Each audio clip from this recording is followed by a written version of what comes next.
औज़ुबिल्लाहिमिनश्शैतानिर्रजीम बिस्मिल्लाहिर्रहमानिर्रहीम। Doctor Faheem herbalist के साथ चैनल में खुश आमदीद। अस्सलामु अलैकुम वरहमतुल्लाहि वबरकातुहू। मेरे साथ उस्ताद मोहतरम अली मोहम्मद मौजूद हैं, जो जड़ी बूटियों में बहुत ही महारत रखते हैं और हमारे उस्तादों में से हैं। उस्तादों क्या है बल्कि मुनफरिद उस्ताद है। तो आज ये एक बूटी हमने तोड़ी है, तो हम दावत देते हैं हकीम मोहम्मद अली साहब को कि वो इसकी इफ़ादियत, ख़वाइस और मिजाज के बारे में बताएँ।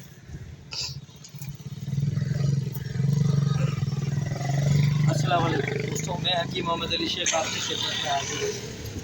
ये जड़ी बूटी आप देख रहे हैं, ये पौधा देख रहे हैं, ये कसौंदी का पौधा है। ये इसके फूल होते हैं।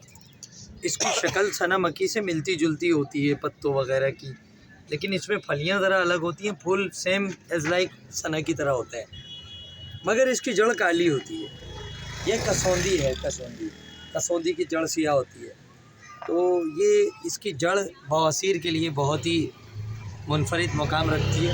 अगर हम इसकी जड़ को लेकर सुखा कर खुश्क करके तकरीबन चौथाई हिस्सा मिर्च सिया मिलाकर 2-2 ग्राम सुबह शाम किसी बवासीर के मरीज़ को खिलाते हैं, तो बवासीर खूनी, बादी, रीही, कोई सी भी बवासीर हो, भुगंदर हो, नवासीर हो, उसमें अल्लाह ताला के फजल व करम से आराम आ जाता है।